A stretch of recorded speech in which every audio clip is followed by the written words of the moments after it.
who finally dragged themselves in out of the wasteland. And where have we been, Crawling through pits of radioactive muck again? Ah, lovely. Figured that out, have we? Would you like a cookie?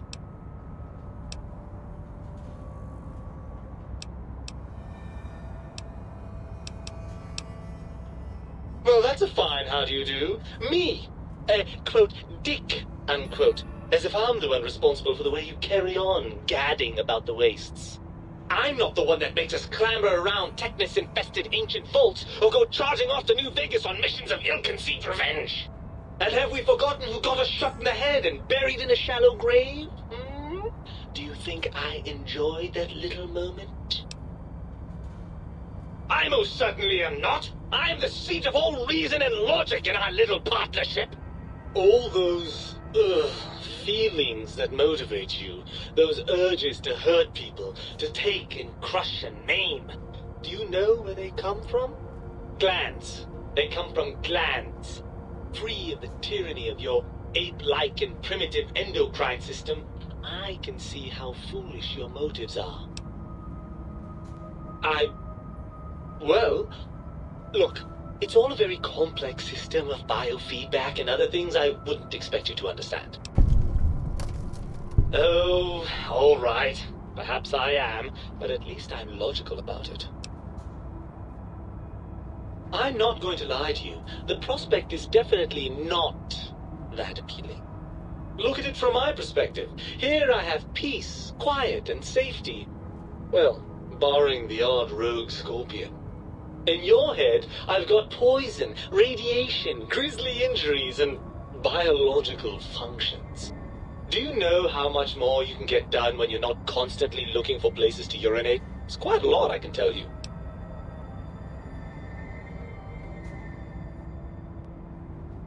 All motivated by nothing but an imbalance in certain brain chemicals. The tank corrects for that. I feel no urge toward antisocial behavior. I suppose you're right. That does call certain assumptions into question, doesn't it? Indeed, quite the conundrum. How do you suppose we resolve it? I suppose there might be some advantage to that, yes. There's a chance that the reintegration would create some improved synergy between us. Well, I suppose you've convinced me well enough. I'll rejoin your body if that's your final decision. Unfortunately, before we get to that stage of the proceedings, we have a problem. Even if I could settle myself back in your skull and reconnect all those pesky nerve endings, Dr. Mobius doesn't have the tools here. We would have to make use of Dr. Klein's lab, and I rather doubt the brains are inclined to share.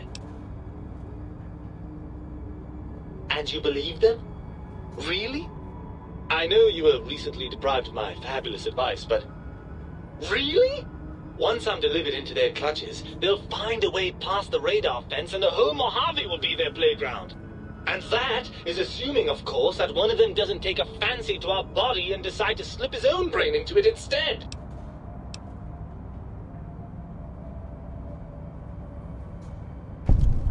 Well, I suppose I do miss those endorphin rushes when we save the day. All right, what's the plan?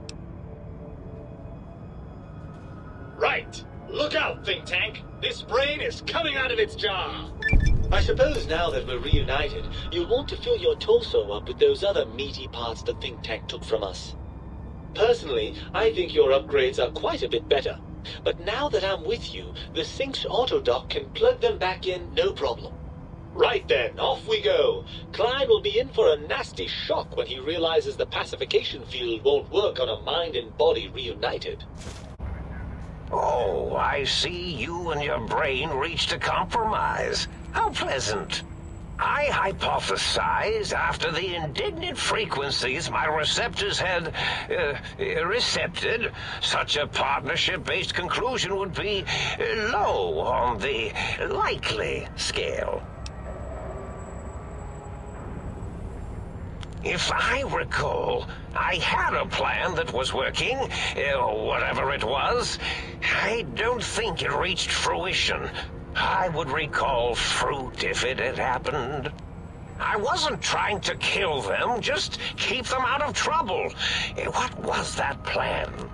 Blast. I probably wrote it down on the floor somewhere.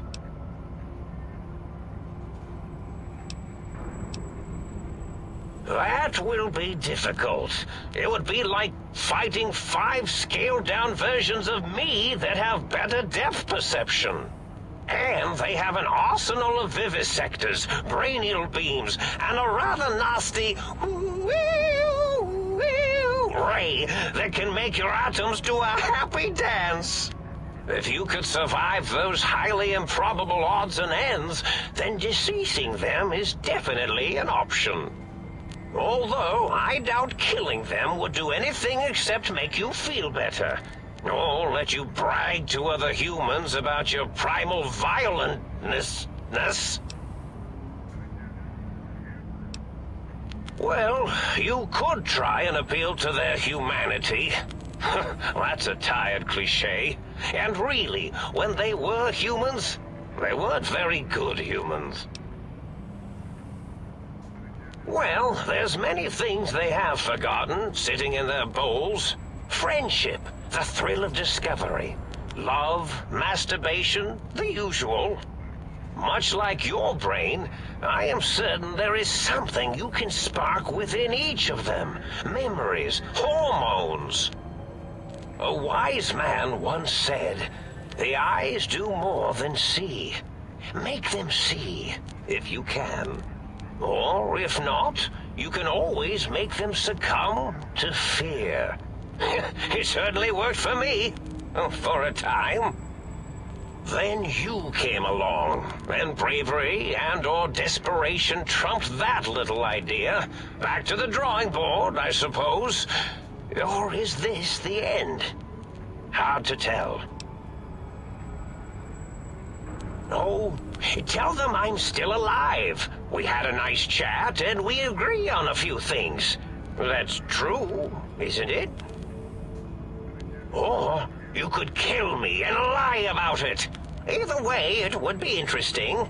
And if you are partial to lying and deception, well, you could tell them a ludicrous lie. The more over the top, the better. That's my experience. They're more than a little gullible. Better make it convincing, though, or it'll be the dissection table and vivisectors for you. And if you speak of me, please try and make me look good. I am Dr. Mobius, after all, not some lab assistant teacher's aide. Why, of course you can. I am well versed in the science of sharing. Well, when not chemmed out of my sphere. Indeed. The goodbye part of our little chat, then. Goodbye. Please mind the equations on the floor. The lobotomite returns. Our lobotomite. Has Dr. Mobius been denominated into scrap metal and voice module parts, as we hoped?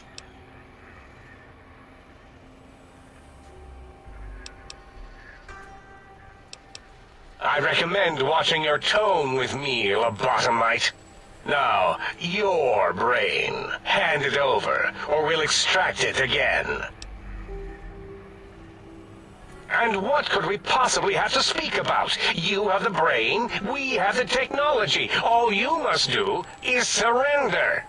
With it, we can finally leave this place. I cannot tell you how boring this place gets, chopping up the landscape and everything in it.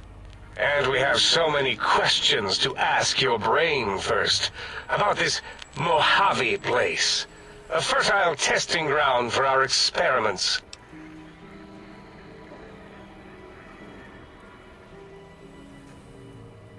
That is the most insane thing I've ever heard. There's no way Mobius would condescend to step inside you. Besides, there's no way such a thing could be accomplished. It's impossible. You speak the truth. And the decibel variation in your voice, it is Mobius. How dare you breach the think tank? And what do you want here?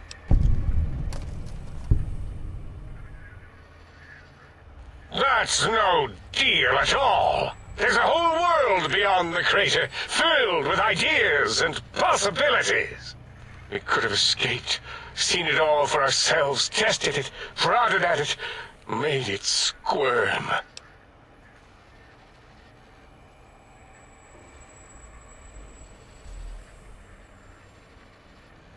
Partner with you? My foe? My rival? My foremost critic? I have a strange sensation that I would like that. How odd. Very well, partner. The think tank is at your service as long as you do not destroy us.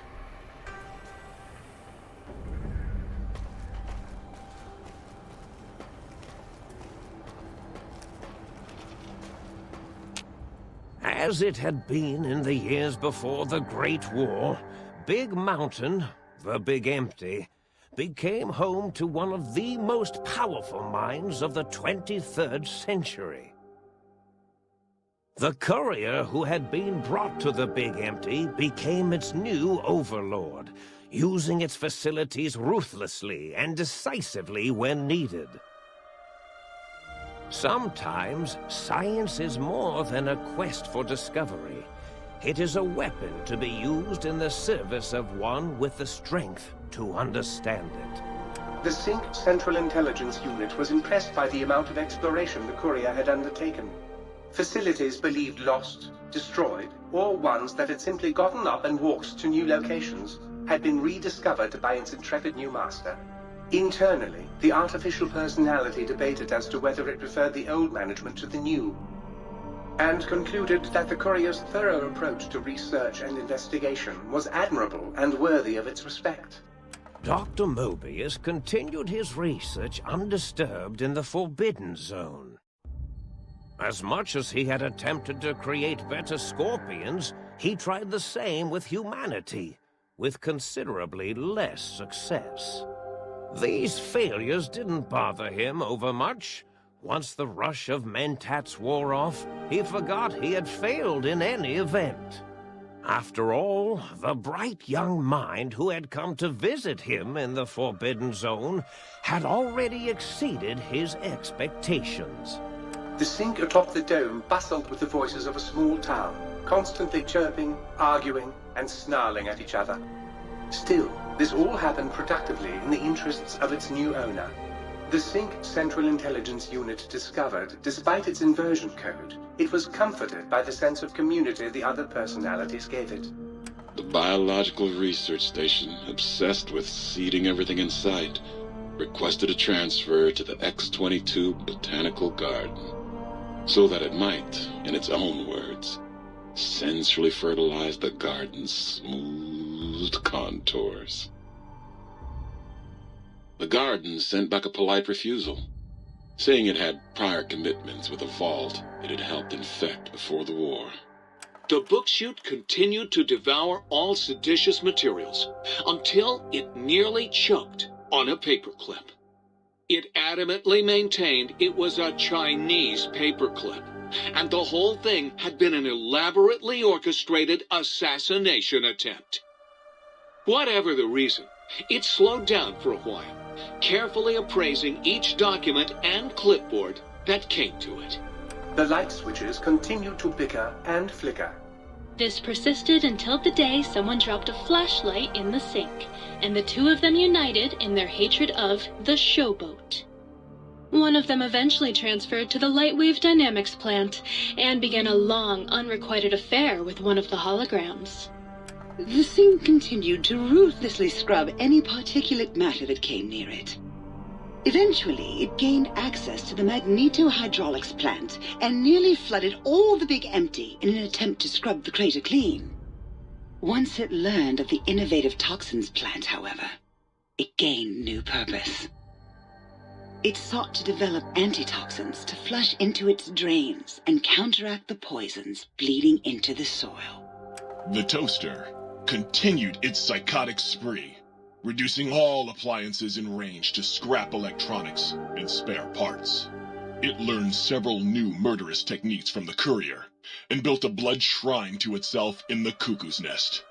The cave floor was soon filled with the horror of 100 gutted toasters. A silent, grisly, unplugged audience. Their purpose? To toast bread. Unfulfilled. Muggy did his best to collect coffee cups, although in his quest, he accidentally trapped himself in Higgs Village. It might have been the end for poor Muggy. Except, he found it peaceful there, tidying up the kitchens of the think tank professors back when they had been flesh and bone. Well, except for Dr. O, who was an asshole for having created Muggy in the first place. Muggy left O's house deliberately dirty, punishing the dishes and cups that lived there in blind revenge for serving Dr. O. Blind old Jefferson, with sounds the courier brought him, created a symphonic counter-frequency that saved Big Mountain from sonic invasion in 2910. If you didn't hear about it, good. It was rumored by the other personalities that he had a brief fling with the light switches. Although he forgot their names much too often and was soon left in the dark as punishment. Autodoc, always gentle and methodical, kept sewing up the courier in all the right places when the skin split open from repeated wear and tear. The Autodoc was just glad to have purpose again. It heard its simpler brothers and sisters who got shipped to the Sierra Madre were bored out of their skulls in that toxic, dead city. In time, the Autodoc found a way to deactivate the Y-17 trauma harnesses, releasing the corpses they had held prisoner for almost 200 years. As the courier ran through the X8 facility multiple times, the computers analyzed the test subject's movements.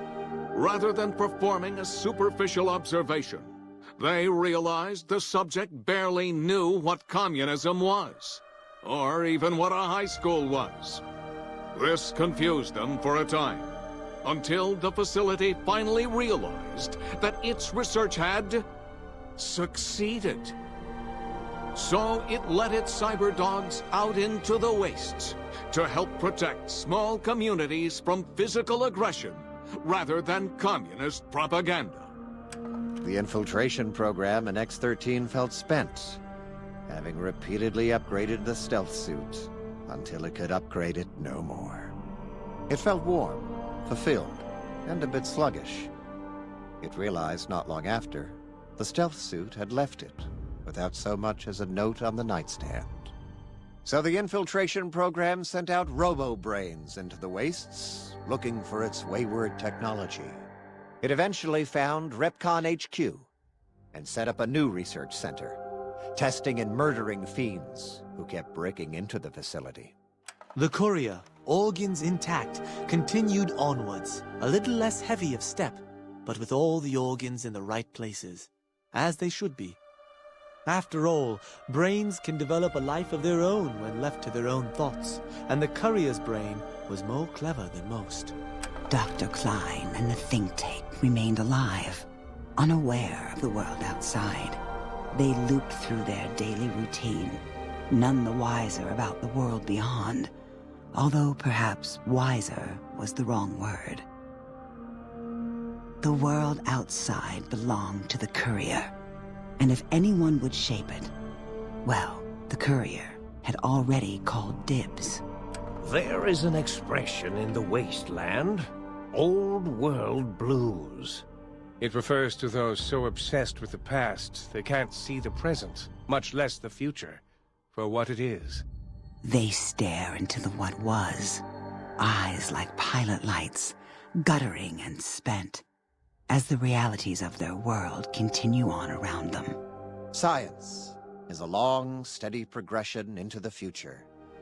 What may seem a sudden event often isn't felt for years, even centuries to come.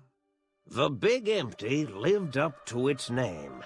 A hollow crater of failures of a past era. A last, sad statement of the old world. In the time following the Second Battle of Hoover Dam, Old World Blues became more than a catchphrase. It became a reality, a withering form of nostalgia for times long past. It can be easy to see science as evil, technology unchecked as the source of all ills, all misfortunes. With the courier at the helm, it was all this and more. Old world blues, new world misery. The two became one in the courier's shadow. We could say more, but the stories in the Big Empty speak for themselves. Now armed with the transportal Ponder, the courier could return to the dome at any time and crack open the secrets of the Big Empty one by one. The sink sat vigilant, waiting for its master to return, shoes covered in Mojave dust. Only one road yet remained, and it was one the courier had to walk alone.